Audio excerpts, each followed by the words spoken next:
वंदे मातरम, भारत माता की जय। Wish you all a very happy mother's day. Stay safe, stay home. कल हम लोग पढ़ रहे थे प्रेजेंट इंडेफिनिट टेंस। हम लोग ने समाप्ति किया था अफर्मेटिव और नेगेटिव पढ़ा था। आज हम लोग स्टार्ट करेंगे प्रेजेंट इंडेफिनिट टेंस का interrogative sentence.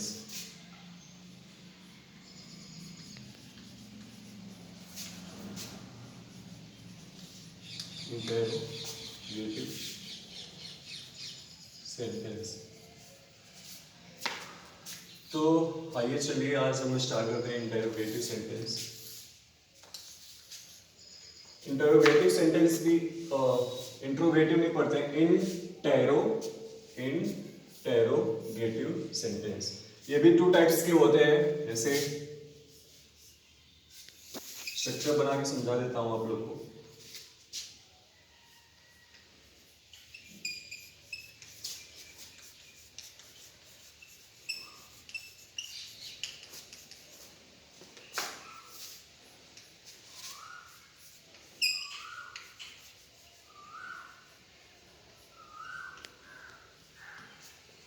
Single interrogative, double interrogative, इसको क्वेश्चन वर्ड भी बोलते हैं। क्वेश्चन वर्ड या interrogative word. Single interrogative word वो होता है, सेंटेंस वो होता है single interrogative sentence. Single interrogative sentence वो होता है जिसका रिप्लाई बस एस और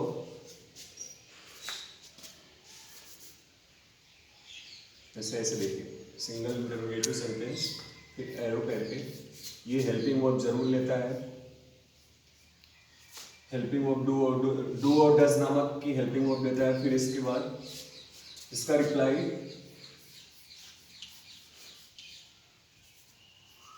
पूरे एस और नो में ही आता है। एस नो में आता है, एस स्लैश नो में आता है। ये डबल इंटरोगेटिव है। डबल इंटरोगेटिव क्वेश्चन वर्ड भी बोलते हैं, इंटरोगेटिव वर्ड भी बोलते हैं इसको। सॉरी, इंटरोगेटिव सेंटेंस भी बोलते हैं, वर्ड भी बोलते हैं इसको। अब जैसे मान लीजिए ये हेल्पिंग वर्ब भी लेता है। ये स्टार्ट होता है क्वेश्चन वर्ड से। वो वर्ड भी बोलते हैं इसको, वो वर्ड WH वर्ड्स। स्टार्ट होता है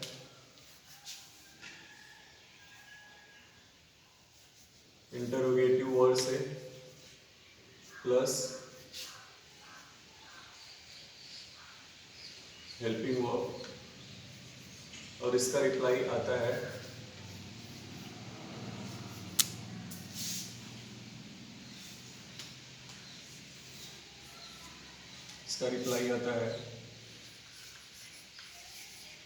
इन डिटेल।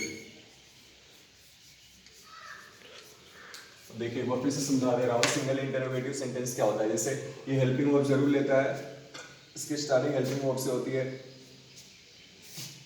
तो इसका जो रिप्लाई आता है एस और नो में आता है।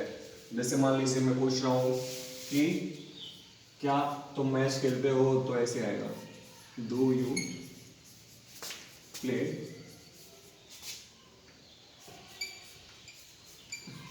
Cricket match. मैंने ऐसे ही बोला था हेल्पिंग वर्ब से इसकी स्टार्टिंग होती है सिंगल इंटरोगेटिव की। इसका रिप्लाई जो होता है, जो भी सिंगल इंटरोगेटिव सेंटेंस होता है, इसका रिप्लाई जो होता है एस और नो में आता है। तो do you play cricket match, मैं ऐसे पूछ रहा हूँ क्या तुम क्रिकेट मैच खेलते हो, तो आप, अगर मैं आपसे पूछ रहा हूँ कि क्या आप क्रिकेट मैच खेलते हैं, तो आप रिप्लाई देंगे हाँ या ना में। तो इसका रिप्लाई जो होता है एस और नो में आता है। आई होप कि आप लोग को अच्छे से समझ में आया हो। ये हेल्पिंग वर्ब से स्टार्टिंग होता है। हम आते हैं डबल इंटरोगेटिव सेंटेंस पे। इसका जो, इसको क्वेश्चन वर्ड भी बोलते हैं, इंटरोगेटिव वर्ड भी बोलते हैं, वो वर्ड भी बोलते हैं, जो भी आप लोग को बोलना होगा बोलिए। हाँ, इसकी स्टार्टिंग होती है इंटरोगेटिव वर्ड से, इंटरोगेटिव वर्ड से। फिर इसके बाद आता है हेल्पिंग वर्ब। फिर इसका जो रिप्लाई आता है इन डिटेल। मान लीजिए मैं पूछ रहा हूँ कि ऐसे इसको पूछ रहा हूँ इसी को सेंटेंस को बना देते हैं। इसका उदाहरण देखने के लिए आप लोग बताता हूँ। देखिए जैसे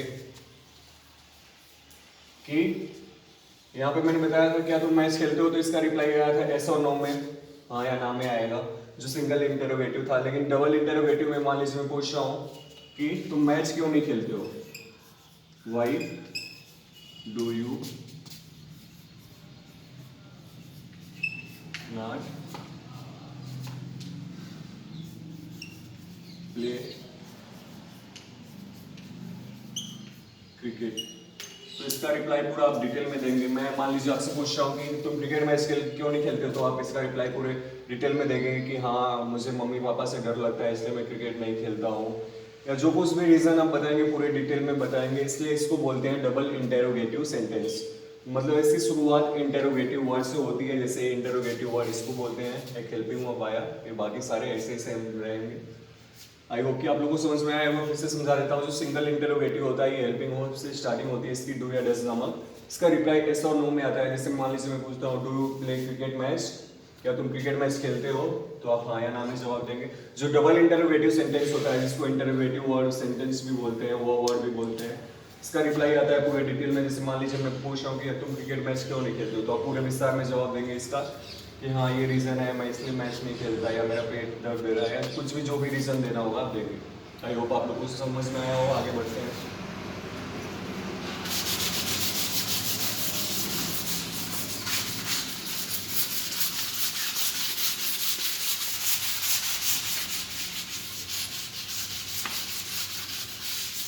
स्टार्ट करते हैं सिंगल इंटरोगेटिव से।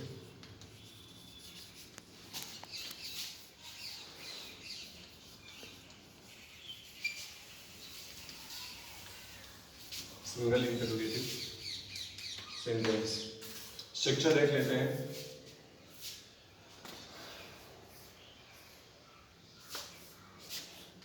डू डज, और हमेशा इसमें मैंने बताया ही था कि जब भी हेल्पिंग वर्ब आ जाए किसी सेंटेंस में तो वो फर्स्ट फॉर्म में यूज होता है। फिर इसके बाद ऑब्जेक्ट, फिर टाइम प्लेस,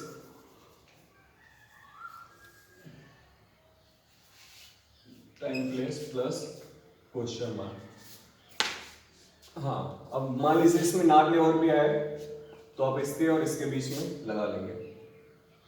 सॉरी यहाँ पे सब्जेक्ट छूट गया,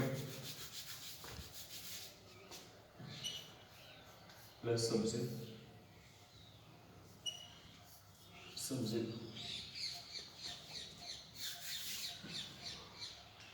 सब्जेक्ट, हाँ और नॉट नेवर लगाना है तो इन दोनों के बीच में लगा सकते हैं हम। अगर नॉट नेवर वाला सेंटेंस है तो इन दोनों के बीच में, ध्यान से देखिएगा आप लोग, सब्जेक्ट और वर्ब की बीच में नॉट नेवर का यूज हम लोग कर सकते हैं।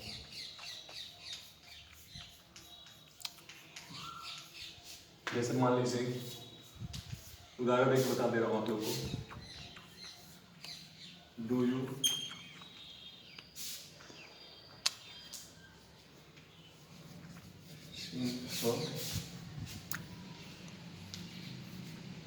song,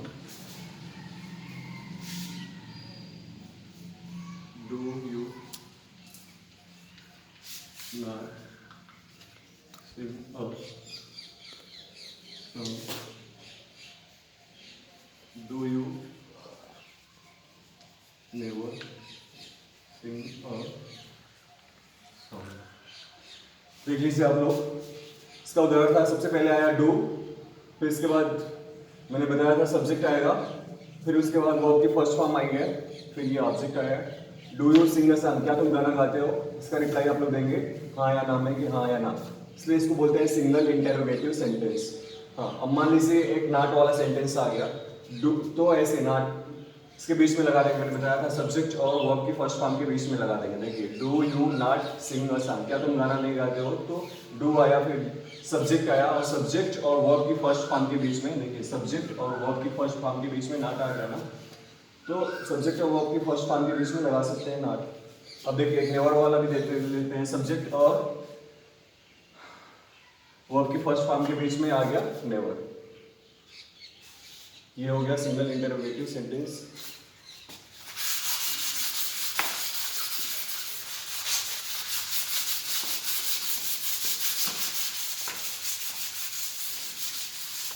आते हैं डबल इंटरोगेटिव में। स्ट्रक्चर देख लीजिए आप लोग।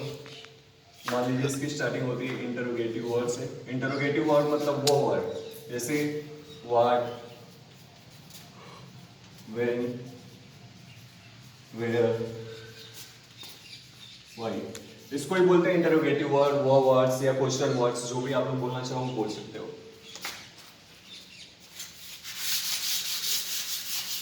फिर इसके बाद आती है helping verb.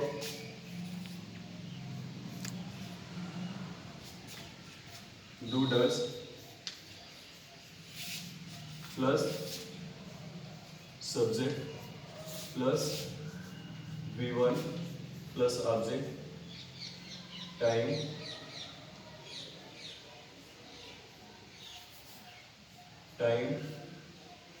Place plus question mark.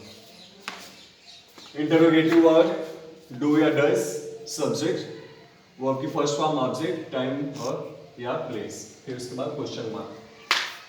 हाँ, नॉट नेवर लगाना हो तो सेम वैसे ही वही रूल है, सब्जेक्ट और वर्ब की फर्स्ट फॉर्म के बीच में नॉट नेवर लगा सकते हैं।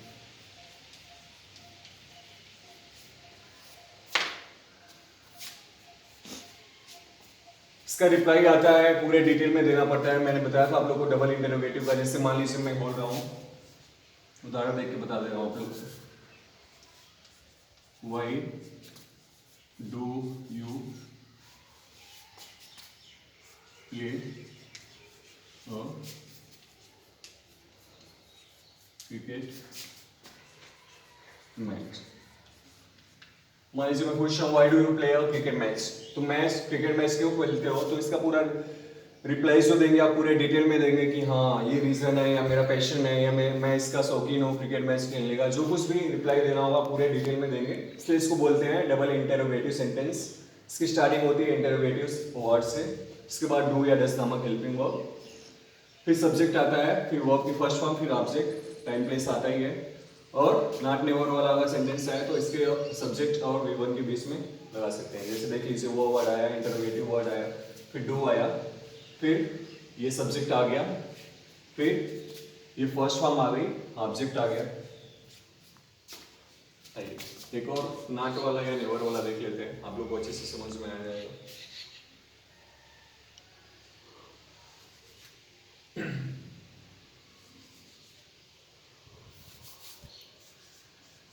Why do, why does, see, never,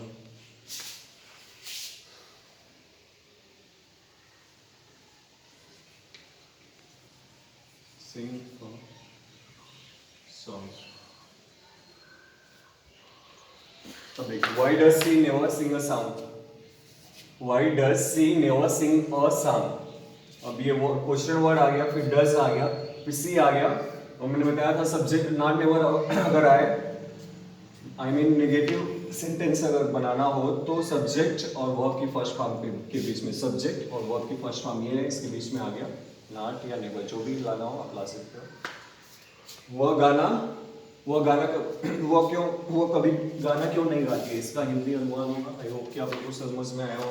ये देख लीजिए आप लोग, why do you play cricket match, तुम क्रिकेट मैच क्यों खेलते हो, तो इसका पूरा रिप्लाई देंगे आप डिटेल में, इसलिए इसको बोलते हैं डबल इंटरोगेटिव। ये इसका स्ट्रक्चर था, ये इसके एग्जांपल्स हैं, ये दूसरा एग्जांपल्स है। नॉट नेवर लाना हो तो सब्जेक्ट और वर्ब की फर्स्ट फॉर्म के बीच में ला सकते हैं। वो कभी गाना क्यों नहीं गाती है, इसका आप सेकंड का अनुवाद होगा।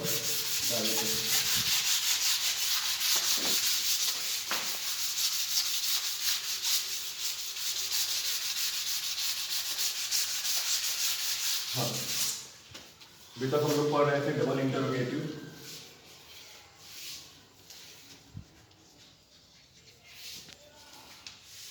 सेंटेंस एक नोट पॉइंट लिखिएगा आप लोग, जैसे वो जो होता है ये खुद में ही एक सब्जेक्ट होता है, ये नोट पॉइंट है हु के बारे में। हु खुद में ही सब्जेक्ट होता है, आई मीन इसके बाद कोई इसमें अगर जिस डबल इंटरोगेटिव सेंटेंस की स्टार्टिंग हु से हो, WHO जिसको बोलते हैं हु से हो, तो उसमें कोई और सब्जेक्ट नहीं आता है, ये खुद ही एक सब्जेक्ट का कार्य करता है। वो जो होता है वो किसी भी सेंटेंस में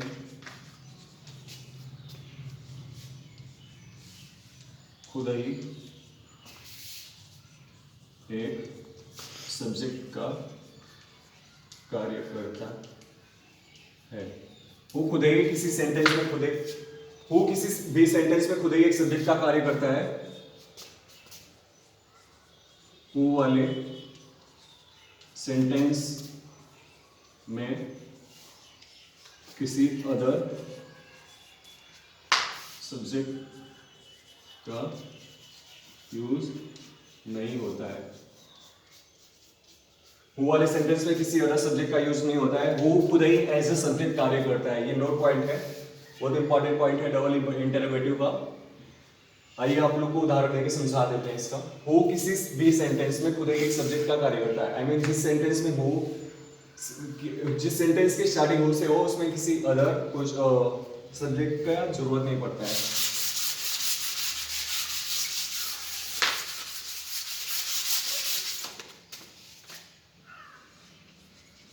जैसे मान लीजिए who play chess। देखिए इसमें कोई भी नहीं आया ना, दूसरा सब्जेक्ट आया ही नहीं इसमें। फिर मान लीजिए who plays chess।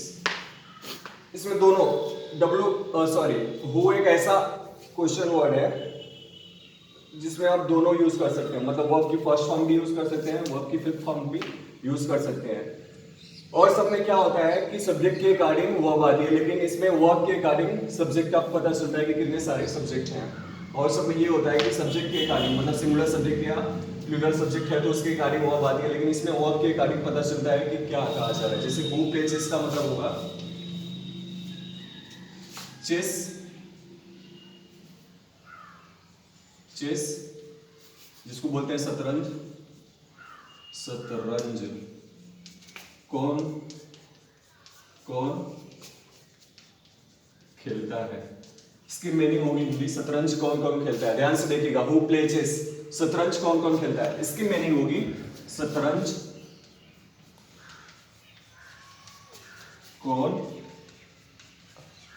खेलता है, शतरंज कौन खेलता है। इसकी मीनिंग होगी शतरंज कौन खेलता है। ध्यान से देखिए, हु प्ले चेस, इसमें कोई और सब्जेक्ट नहीं आया। आप लोग ध्यान से देखिए, मैंने बताया कि जिस नोट पॉइंट है कि अगर किसी भी सेंटेंस की शुरुआत WH से हो, वो से हो, तो उसमें कोई अदर सब्जेक्ट नहीं आता है। और ये वर्ब के अकॉर्डिंग इसका निर्धारण होता है कि कितने सारे उसमें सब्जेक्ट्स हैं। वो खुद ही एक सब्जेक्ट का कार्य करता है, वो ऐसे सब्जेक्ट का ही काम करता है। शतरंज कौन कौन खेलता है, इसका हु प्ले चेस का होगा। हु प्लेस चेस का होगा शतरंज कौन खेलता है।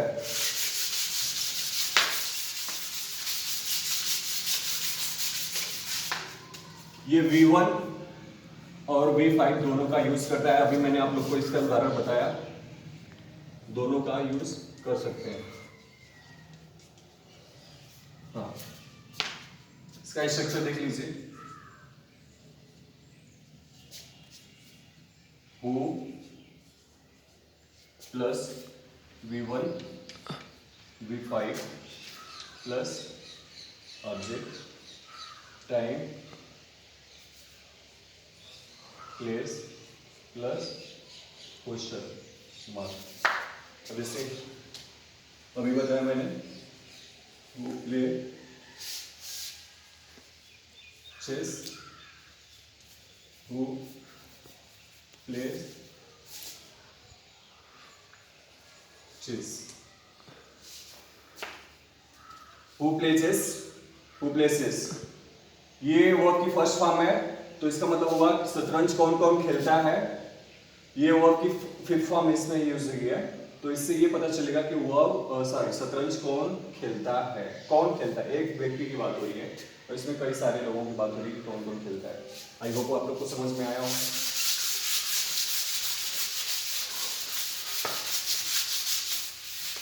हाँ, एक और नोट पॉइंट है कि जब इस में नॉट की मदद से WHO वाला बनाएंगे तो उसमें डू या डज नामक हेल्पिंग वर्ब का यूज होगा। जैसे मान लीजिए हु, शिक्षक बता दे रहे हैं जब नॉट की मदद से WHO का यूज होगा तो हु, डू या does plus V1 plus object time place time slash space plus question mark. हाँ, जब भी हु का निर्माण नॉट की मदद से करना होगा तो इसमें डू या डज नामक हेल्पिंग वर्ब का यूज होगा। मैंने बता दिया आप लोग को। उदाहरण देख लीजिए, जैसे who do not go to school. School कौन कौन नहीं जाते हैं? स्कूल कौन कौन नहीं जाते हैं? एक्सप्लेन मनी हूं। जब भी हु का निर्माण नॉट निगेटिव सेंटेंस में आ जाए, वो भी नॉट की मदद से, तो इसमें डू या डज नामक हेल्पिंग वर्ब का यूज होगा। वर्ब की फर्स्ट फॉर्म हो, जिसमें भी हेल्पिंग वर्ब आएगा उसमें जाहिर सी बात है कि वर्ब की फर्स्ट फॉर्म ही यूज होगी। उदाहरण मैंने बता दिया, who do not go to school.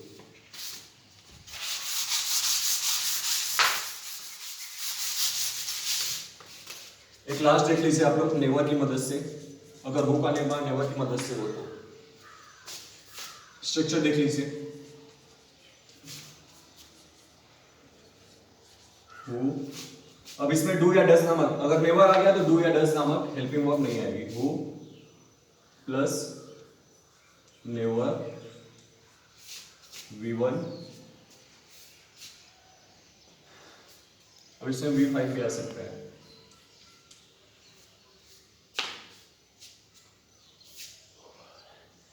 Plus object plus time place plus question mark. आइए इसका उदाहरण बता देते हैं आप लोग को।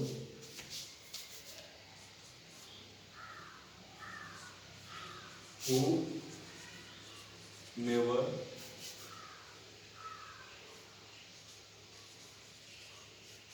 बेट्स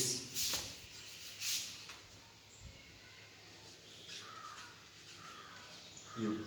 तुम्हें कौन कभी नहीं मारता है? तुम्हें कभी कौन नहीं मारता है या पीटता है? इसका उदाहरण हो गया हु नेवर बीट्स यू। जब भी हु का निर्माण किसी नेगेटिव सेंटेंस से करना हो तो हु भी नेवर की मदद से, तो इसमें डू या डज नामक हेल्पिंग वर्ब नहीं आएगा। इसमें V1 V5 का दोनों का यूज कर सकते हैं, मैंने आप लोग बता दिया। इसका उदाहरण है हु नेवर बीट्स यू, तुम्हें कौन कभी नहीं मारता है, या हु नेवर बीट। देखिए क्वेश्चन नंबर आया हु, फिर नेवर आया, फिर वर्ब की फिफ्थ फॉर्म आई, ये आ गया ऑब्जेक्ट। आई होप आप लोग को समझ में आया हो, नीचे का उदाहरण भी समझ में आया हो। कल हम लोग पढ़ेंगे यूज ऑफ द टेंस। इस टेंस का यूज ये यही समाप्त होता है। अब इसका यूज ऑफ द टेंस पढ़ना है हम लोग को, प्रेजेंट एंड इंडेफिनिट टेंस का। आप लोग को जो भी ना समझ में आया आप लोग पूछ लीजिएगा। कल मिलते हैं। जय हिंद, जय भारत, वंदे मातरम, भारत माता की जय, नमस्ते।